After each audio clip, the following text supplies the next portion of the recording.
Hi hello ನಮಸ್ತೆ, ಎಲ್ಲರೂ ಹೇಗಿದ್ದೀರಾ? ಇವತ್ತು 2026 27ನೇ ತಾರೀಕು ಜೂನ್. ಇವತ್ತು ಏನಪ್ಪ ಸ್ಪೆಷಲ್ ಅಂತಂದರೆ ಶನಿವಾರ, ಶನಿ ಪ್ರದೋಷ ಇದೆ.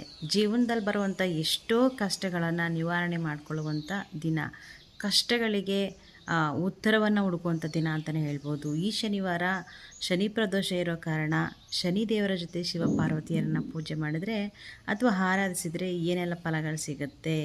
ಯಾಕೆಂದರೆ ಅಪರೂಪದಲ್ಲಿ ಅಪರೂಪ ಶನಿವಾರ ಪ್ರದೋಷ ಬಂದಿರುವಂಥದ್ದು. ಸೊ ಹಾಗಾಗಿ ಬನ್ನಿ ಈ ವಿಡಿಯೋದಲ್ಲಿ ಏನೆಲ್ಲ ಉಪಯುಕ್ತ ಮಾಹಿತಿಯನ್ನು ಈ ದಿನ ನಾವು ಪಡ್ಕೋಬೋದು ಅಂತ ತಿಳ್ಕೊಳ್ಳೋಣ. ಈ ಶನಿವಾರ ಶನಿ ಪ್ರದೋಷ ಶನಿದೇವರಿಗೆ ಮಾತ್ರ ಅಲ್ಲ, ಶಿವಪಾರ್ವತಿಯರನ್ನ ಯಾರೆಲ್ಲ ನವ ದಂಪತಿಗಳು ಮಕ್ಕಳ ನಿರೀಕ್ಷೆ ಇಟ್ಟಿರುವಂಥವರು ಪೂಜೆ ಮಾಡ್ತಿರೋ ಅವ್ರಿಗೂ ಕೂಡ ಸಂತಾನ ಪ್ರಾಪ್ತಿಗೆ ಪರಿಹಾರ ಸಿಗುತ್ತೆ ಅಂತಲೇ ಹೇಳ್ಬೋದು. 3 ಶುಭ ಲಗ್ನಗಳು, ಶುಭ ಯೋಗಗಳು ಕೂಡಿ ಬಂದಿದೆ. ರವಿಯೋಗ, ಸದ್ಯಯೋಗ, ಶುಭ ಯೋಗ ಅಂತ ಈ 3 ಯೋಗದಲ್ಲಿ ಗಂಡ ಹೆಂಡತಿ ನವವಿವಾಹಿತರು ಯಾರು ಪೂಜೆ ಮಾಡ್ತಾರೆ ನಿಷ್ಠೆಯಿಂದ ಅವರಿಗೆ ಸಂತಾನ ಫಲ ಸಿಗುತ್ತೆ ಅನ್ನೋ ಒಂದು ವಿಶೇಷತೆ ಕೂಡ ಇದೆ. ಈ ವ್ರತವನ್ನು ಮನೆಯಲ್ಲೇ ಸರಳವಾಗಿ ಕೂಡ ಮಾಡ್ಕೋಬಹುದು. ಶನಿ ಪ್ರದೋಷ ವ್ರತದ ದಿನದಂದು ಸತಿಪತಿ ಇಬ್ಬರು ಬ್ರಾಹ್ಮಿ ಮುಹೂರ್ತದಲ್ಲೇ ಬೆಳಿಗ್ಗೆ 4:05ರಿಂದ 4:45 ನಡುವೆ ಎಚ್ಚರಗೊಳ್ಬೇಕು. ಬೆಳಿಗ್ಗೆ ಸ್ನಾನಾದಿ ಕಾರ್ಯಗಳನ್ನೆಲ್ಲ ಪೂರ್ಣಗೊಂಡು ಇಬ್ಬರು ಕೂಡ ಜಂಟಿಯಾಗಿ ಶನಿ ಪ್ರದೋಷ ಉಪವಾಸ ಆಚರಣೆಯ ಸಂಕಲ್ಪವನ್ನು ತಗೋಬೇಕು ಮತ್ತು ಪೂಜೆಗಳನ್ನು ಮಾಡಬೇಕು. ಈ ಪ್ರತಿಜ್ಞೆ ಇಲ್ಲದೆ ವ್ರತ ಪೂಜೆ ಫಲ ನೀಡೋದಿಲ್ಲ. ನೀವು ಶನಿ ಪ್ರದೋಷ ಉಪವಾಸವನ್ನು ನೀರಿಲ್ಲದೆ ಅಥವಾ ಕೇವಲ ಹಣ್ಣುಗಳನ್ನು ಸೇವಿಸುವ ಮೂಲಕ ಆಚರಿಸಬಹುದು. ಹಗಲಿನಲ್ಲಿ ನಿಮ್ಮ ದೈನಂದಿನ ಪ್ರಾರ್ಥನೆಗಳು ಮತ್ತು ಆಚರಣೆಗಳನ್ನು ಮಾಡಿ ಸೂರ್ಯಾಸ್ತದ ನಂತರ ಪೂಜೆಗೆ ಸಿದ್ಧತೆಯನ್ನು ಮಾಡಿಕೊಂಡು ಅಗತ್ಯವಿರುವಂಥ ಎಲ್ಲ ವಸ್ತುಗಳನ್ನು ಜೋಡಿಸಿ ನಂತರ ಶುಭ ಸಮಯದಲ್ಲಿ ಪತಿ ಮತ್ತು ಪತ್ನಿ ಶಿವ ಮತ್ತು ಪಾರ್ವತಿ ದೇವಿಯ ಒಟ್ಟಿಗೆ ಪೂಜಿಸಬೇಕು. ಗಂಗಾಜಲ, ಜೇನುತುಪ್ಪ ಮತ್ತು ಹಸಿ ಹಾಲನ್ನು ಬಳಸಿ ಶಿವಲಿಂಗ ಅಥವಾ ಪಾರ್ವತಿ ಮತ್ತು ಶಿವನ ವಿಗ್ರಹಗಳಿದ್ದರೆ ಅಥವಾ ಫೋಟೋಗಳಿದ್ದರೆ ಈ ವ್ರತ ಪೂಜೆಯ ನಂತರ ಸಂತಾನ ಪ್ರಾಪ್ತಿಗಾಗಿ ಶಿವ ಮತ್ತು ಪಾರ್ವತಿ ದೇವಿಯನ್ನು ಪ್ರಾರ್ಥಿಸಿ ಮರುದಿನ ಬೆಳಿಗ್ಗೆ ಸ್ನಾನ ಮಾಡಿ ದಾನ ಕಾರ್ಯಗಳನ್ನು ಕೂಡ ಮಾಡಬಹುದು. ನಂತರ ಊಟ ಮಾಡುವ ಮೂಲಕ ಉಪವಾಸವನ್ನು ಅಂತ್ಯ ಮಾಡಿ ಶಿವ ಮತ್ತು ಗೌರಿಯ ಕೃಪೆಯಿಂದ ನಿಮ್ಮ ಆಸೆಗಳನ್ನು ಈಡೇರಿಸ್ಕೋಬಹುದು. ಅಭಿಷೇಕವನ್ನು ಮಾಡಿ ದೇವರಿಗೆ ಹೂಗಳನ್ನು ಅರ್ಪಿಸಿ ಹಣ್ಣುಗಳು, ಸಿಹಿ ತಿಂಡಿಗಳು, ಬಿಲ್ವಪತ್ರೆ, ಶ್ರೀಗಂಧದ ಲೇಪ ಮತ್ತು ಅಕ್ಷತೆಗಳನ್ನು ಶಿವಪಾರ್ವತಿಯರಿಗೆ ಅರ್ಪಿಸಿ ಧೂಪದ್ರವ್ಯ ಮತ್ತು ದೀಪವನ್ನು ಬೆಳಗಿಸಬೇಕು. ಹಾಗೆ ಚಾಪೆಯ ಮೇಲೆ ಕುಳಿತುಕೊಂಡು ಶನಿ ಪ್ರದೋಷ ವ್ರತವನ್ನು ಕಥೆಯನ್ನು ಕೇಳಬೇಕು. ನಂತರ ರುದ್ರಾಕ್ಷಿ ಮಾಲೆಯನ್ನು ಬಳಸಿ ಓಂ ನಮೋ ಶಿವಾಯ, ಓಂ ನಮಃ ಶಿವಾಯ ಈ ಮಂತ್ರವನ್ನು ಪಠಿಸಬೇಕು. 5 ಅಥವಾ 11 ಸುತ್ತುಗಳ ಜಪವನ್ನು ಪೂರ್ಣಗೊಳಿಸಬಹುದು. ಹಾಗೆ ಪಕ್ಕದಲ್ಲಿರುವಂಥ ದೇವಸ್ಥಾನಗಳಿಗೂ ಕೂಡ ನೀವು ನಿಮ್ಮ ಇಷ್ಟಾರ್ಥ ಕೋರಿಕೆಗಾಗಿ ಈ ದಿನ ಹೋಗಬಹುದು. ತುಂಬಾ ಶ್ರೇಷ್ಠವಾಗಿರುವಂಥ ವ್ರತ ಆಗಿದೆ ಇದು. ಶನಿ ತ್ರಯೋದಶಿಯು ಅತ್ಯಂತ ಪವಿತ್ರವಾದಂಥ ಆಧ್ಯಾತ್ಮಿಕ ಮಹತ್ವವನ್ನು ಹೊಂದಿರುವಂಥ ದಿನವಾಗಿದೆ ಇವತ್ತು. ಇದನ್ನು ನ್ಯಾಯ, ಕರ್ಮ ಮತ್ತು ಶಿಸ್ತಿನ ದೈವಿಕ ಅನುಸಾರವಾದ ಭಗವಾನ್ ಶನಿದೇವನಿಗೆ ಸಮರ್ಪಿಸಲಾಗಿದೆ. ಈ ಶುಭ ಸಂದರ್ಭವನ್ನು ದುಷ್ಟ ಗ್ರಹಗಳ ಪ್ರಭಾವ, ಕರ್ಮಬಾಧೆ ಮತ್ತು ಕಷ್ಟಗಳಿಂದ ಪರಿಹಾರವನ್ನು ಬಯಸುವಂಥ ಭಕ್ತರು ಬಹಳ ಭಕ್ತಿಯಿಂದ ಆಚರಿಸ್ತಾರೆ. ಕಠಿಣ ಆದರೆ ನ್ಯಾಯಯುತ ವಿಶ್ವ ಆಡಳಿತಗಾರ ಅಂತ ಕರೆಯಲ್ಪಡುವಂಥ ಶನಿದೇವರು ಒಬ್ಬರ ಜೀವನದಲ್ಲಿ ಸದಾಚಾರ, ತಾಳ್ಮೆ ಮತ್ತು ಪರಿಶ್ರಮದ ಮಹತ್ವವನ್ನು ಸಾಂಕೇತಿಸುತ್ತಾರೆ. ಅದೇ 2026 ಶನಿವಾರ ತ್ರಯೋದಶಿ ಜೂನ್ 27 ಶನಿವಾರ ಆಚರಿಸ್ತಾ ಇದ್ದೀವಿ. ಈ ಪವಿತ್ರ ದಿನವನ್ನು ಭಗವಾನ್ ಶನಿದೇವ ಆಶೀರ್ವಾದವನ್ನು ಪಡೆಯಲು ಪ್ರಾರ್ಥನೆಯನ್ನು ಮಾಡ್ತೀವಿ. ಈ ಆಚರಣೆ ಮತ್ತು ದಾನ ಧರ್ಮಗಳಿಂದ ಗುರುತಿಸಲ್ಪಟ್ಟಿದೆ ಅಂತ ಎಲ್ಲರಿಗೂ ಗೊತ್ತೇ ಇದೆ. ಹಾಗಾಗಿ ಭಕ್ತರು ಶನಿ ಸ್ತೋತ್ರ ಪಠಣೆಯನ್ನು ಮಾಡ್ತಾರೆ ಅಥವಾ ಎಳ್ಳೆಣ್ಣೆಯನ್ನು ಅರ್ಪಣೆ ಮಾಡ್ತಾರೆ. ಶನಿ ದೇವಾಲಯಕ್ಕೆ ಹೋಗಿ ಪೂಜೆಯನ್ನು ಮಾಡ್ತಾರೆ. ಇದರಿಂದ ದುಃಖ ನಿವಾರಣೆ ಆಗುತ್ತೆ, ಜೊತೆಗೆ ಸಮೃದ್ಧಿಯನ್ನು ಕೂಡ ದೊರೆಯುತ್ತೆ ಅಂತ ಹೇಳ್ತಾರೆ. ಜೊತೆಗೆ ಶನಿ ತ್ರಯೋದಶಿಯ ಜೊತೆಗೆ ಶಿವ ಮತ್ತು ಪಾರ್ವತಿಯರನ್ನು ಪೂಜಿಸಿದ್ರೆ ಸಂತಾನಾಭಿವೃದ್ಧಿ ಕೂಡ ಆಗುತ್ತೆ. ಶನಿ ತ್ರಯೋದಶಿಯನ್ನು ಪ್ರಾಮಾಣಿಕವಾಗಿ ಯಾರೆಲ್ಲ ಭಕ್ತರು ಆಚರಿಸ್ತಾರೆ ಶನಿಯ ಪ್ರಭಾವವನ್ನು ಶಮನಗೊಳಿಸಬಹುದು. ಅಂದರೆ ಅಡೆತಡೆ ಕಷ್ಟಗಳನ್ನು ತೆಗೆದುಹಾಕಬಹುದು. ಮತ್ತು ಅವರ ಜೀವನದಲ್ಲಿ ಸ್ಥಿರತೆ ಮತ್ತು ಯಶಸ್ಸನ್ನು ನೀಡುತ್ತೆ ಅಂತ ನಂಬಲಾಗಿದೆ. ಈ ಹಬ್ಬ ಕರ್ಮದ ನಿಯಮ ನೀಡುವಂತಹ ಕಾರ್ಯಗಳ ಅವಶ್ಯಕತೆ ಮತ್ತು ಸತ್ಯ ಮತ್ತು ಶಿಸ್ತನ್ನು ಎತ್ತಿ ಹಿಡಿಯುವವರಿಗೆ ಶನಿ ಅಪಾರ ಕೃಪೆಯನ್ನು ಪ್ರಬಲವಾಗಿ ಕೊಡುತ್ತಾರೆ ಅನ್ನೋ ನಂಬಿಕೆ ಇದೆ. ಹಾಗಾಗಿ ಈ ದಿನವನ್ನು ನಂಬಿಕೆ ಮತ್ತು ಭಕ್ತಿಯಿಂದ ಆಚರಿಸುವ ಮೂಲಕ ಶನಿದೇವರನ್ನು ಹಾಗೆ ಶಿವ ಮತ್ತು ಪಾರ್ವತಿಯರನ್ನು ಈ ದಿನ ಪೂಜಿಸಲಾಗುತ್ತೆ. ಶನಿ ತ್ರಯೋದಶಿ ಪ್ರಮುಖ ಪೂಜಾ ಸಮಯದ ಬಗ್ಗೆ ತಿಳಿಯೋಣ. ಪ್ರದೋಷ ಪೂಜಾ ಮುಹೂರ್ತ 7:20ರಿಂದ 9:29ರವರೆಗೆ, ಅಂದರೆ ಪೂಜಾ ಅವಧಿ ಬಂದು 2 ಗಂಟೆಗಳು 9 ನಿಮಿಷ. ದಿನ ಪ್ರದೋಷ ಸಮಯ ನೋಡಬೇಕು ಅಂತಂದರೆ ಸಂಜೆ 7:20ರಿಂದ 9:20ರವರೆಗೆ.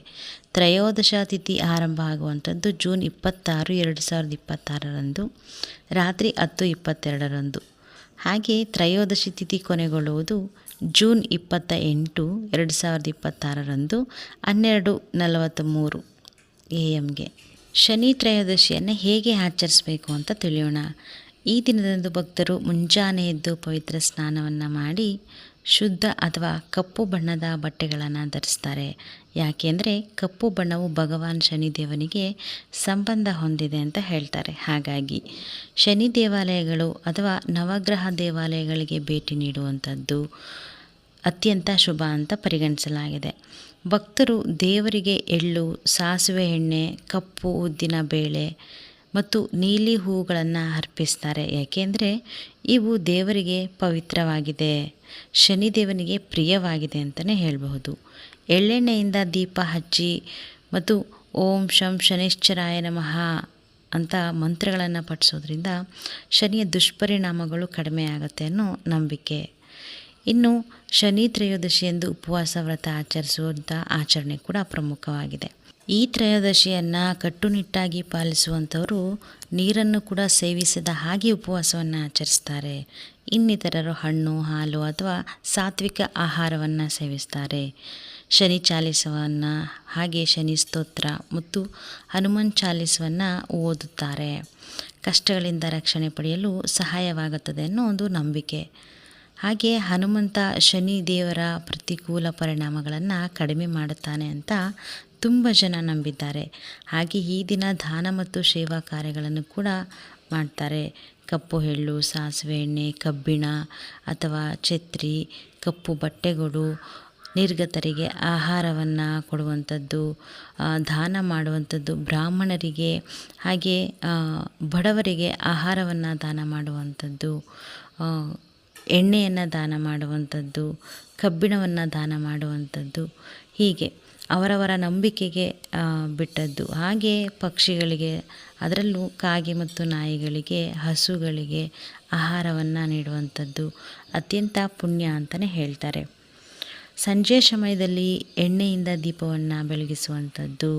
ಇಂದು ಸಂಜೆ ಹರಳಿ ಮರದ ಕೆಳಗಡೆ ಎಳ್ಳೆಣ್ಣೆ ದೀಪವನ್ನು ಹಚ್ಚುವಂಥದ್ದು ವಾಡಿಕೆಯಾಗಿದೆ. ಶಿವಪಾರ್ವತಿಯ ಪೂಜೆಯನ್ನು ಸಹ ಇಂದು ಮಾಡಿದರೆ ತುಂಬ ಒಳಿತನ್ನು ಕಾಣ್ಬೋದು. ಯಾರೆಲ್ಲ ಮಕ್ಕಳ ನಿರೀಕ್ಷೆಗಾಗಿ ಕಾಯ್ತಿರ್ತಾರ ಅವರಿಗಂತೂ ಇವತ್ತು ಅದ್ಭುತ ದಿನ ಅಂತಲೇ ಹೇಳಬಹುದು. ಎಣ್ಣೆಯ ನೈವೇದ್ಯವನ್ನು ಕೂಡ ಮಾಡ್ತಾರೆ. ತಿಲಾಭಿಷೇಕ, ಶನಿ ಮಂತ್ರಗಳನ್ನು ಪಠಿಸುತ್ತಾ ಶನಿದೇವರ ವಿಗ್ರಹ ಅಥವಾ ಶಿವಲಿಂಗದ ಮೇಲೆ ಸಾಸಿವೆ ಎಣ್ಣೆ ಅಥವಾ ಎಳ್ಳೆಣ್ಣೆಯನ್ನು ಸುರಿತಾರೆ, ಅಂದರೆ ನೈವೇದ್ಯವನ್ನು ಮಾಡ್ತಾರೆ. ಯಾಕೆ ಅಂತ ಅಂದರೆ ಶನಿಯ ಹಾನಿಕಾರಕ ಪರಿಣಾಮಗಳು ಕಡಿಮೆ ಆಗಲಿ ಅಥವಾ ಕಡಿಮೆ ಆಗುತ್ತದೆ ಅನ್ನೋ ಒಂದು ನಂಬಿಕೆಯಿಂದ. ಹಾಗೆ ಶನಿದೇವರ ಆಹ್ವಾನೆಯನ್ನು ಮಾಡಬೇಕು. ಪೂಜಾ ಸಮಯದಲ್ಲಿ ಧೂಪದ್ರವ್ಯ ಮತ್ತು ತುಪ್ಪದ ದೀಪವನ್ನು ಹಚ್ಚಿ ಕಪ್ಪು ಎಳ್ಳು, ಉದ್ದಿನಬೇಳೆ, ಬೆಲ್ಲ ಮತ್ತು ಕಪ್ಪು ಬಟ್ಟೆಗಳನ್ನು ಶನಿದೇವರಿಗೆ ಭಕ್ತಿಯಿಂದ ಅರ್ಪಿಸಬೇಕು. ಭಗವಾನ್ ಶನಿದೇವರ ಆಶೀರ್ವಾದ ರಕ್ಷಣೆಯನ್ನು ಪಡೆಯಲು ಶಕ್ತಿಯುತವಾಗಿರುವಂತಹ ಮಂತ್ರಗಳನ್ನು ಶನಿ ಚಾಲಿಸ್, ಶನಿ ಸ್ತೋತ್ರ ಮತ್ತು ಓಂ ಶಂ ಶನೈಶ್ಚರಾಯ ನಮಃ ಮಂತ್ರವನ್ನು ಪಠಿಸಬೇಕು. ಹಾಗೆ ಹೇಳಿದ ಹಾಗೆ ಪ್ರಾಣಿಗಳಿಗೆ ನಿಮ್ಮ ಕೈಲಾದಷ್ಟು ತಿನಿಸುಗಳನ್ನು ಕೊಡಬೇಕು, ದಾನ ಧರ್ಮಗಳನ್ನು ಮಾಡಬೇಕು. ಶನಿದೇವರಿಗೆ ಆರತಿಯನ್ನು ಸಮರ್ಪಣಾ ಭಾವದಿಂದ ಮಾಡಿ ಹೂಗಳನ್ನು ಅರ್ಪಿಸಬೇಕು. ಕರ್ಪೂರವನ್ನು ಹಚ್ಚಿ ಪ್ರದಕ್ಷಿಣೆಯನ್ನು ಹಾಕಬೇಕು. ಹಾಗೆ ಉಪವಾಸ ಅಂತ್ಯ ಅಂದರೆ ಪಾರಣ ಸಮಯ, ಮರುದಿನ ಶನಿದೇವರಿಗೆ ಪ್ರಾರ್ಥನೆ ಸಲ್ಲಿಸಿದ ದಾನ ಎಲ್ಲ ನೀಡಿರ್ತೀರಲ್ವ, ಸರಳ ಸಾತ್ವಿಕ ಆಹಾರವನ್ನು ಸೇವಿಸಿದ ನಂತರ ಉಪವಾಸವನ್ನು ಮುಕ್ತಾಯಗೊಳಿಸಬಹುದು. ಶನಿ ತ್ರಯೋದಶಿ ಪೂಜಾ ಮಂತ್ರ: ನೀಲಾಂಜನ ಸಮಭಾಷಂ ರವಿಪುತ್ರಂ ಯಮಗಜಂ ಛಾಯಮಾರ್ತಾಂಡ ಸಂಭೂತಂ ನಾನ್ನಮಾಮಿ ಶನೈಶ್ಚರಂ. 108 ಬಾರಿ ಈ ಮಂತ್ರವನ್ನು ಜಪಿಸುವುದು ಒಳಿತು.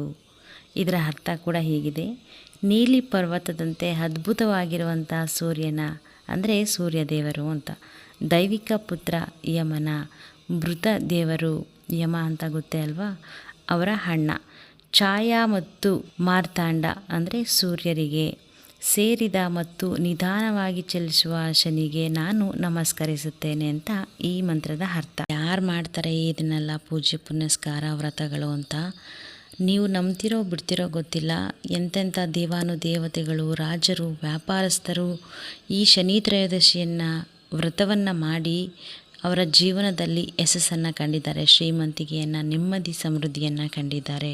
ಈ ವಿಡಿಯೋ ಮೂಲಕ ಉಪಯುಕ್ತವಾಗಿರುವಂಥ ಮಾಹಿತಿಯನ್ನು ಕೊಟ್ಟಿದ್ದೀನಿ ಅಂತ ಅನ್ಕೋತೀನಿ. ನಿಮ್ಮ ಅನಿಸಿಕೆಯನ್ನು ಕಮೆಂಟ್ ಬಾಕ್ಸಲ್ಲಿ ಹಾಕಿ. ಈ ವಿಡಿಯೋ ಇಷ್ಟ ಆಗಿತ್ತು ಅಂದರೆ ಲೈಕ್ ಮಾಡಿ, ಶೇರ್ ಮಾಡಿ, ಕಮೆಂಟ್ ಬಾಕ್ಸಲ್ಲಿ ನಿಮ್ಮ ಅನಿಸಿಕೆ ಹಾಕೋದನ್ನು ಮರಿಬೇಡಿ. ನಾನಿನ್ನು ಹೋಗಿ ಬರ್ತೀನಿ. ಎಲ್ಲರಿಗೂ ಶುಭವಾಗಲಿ.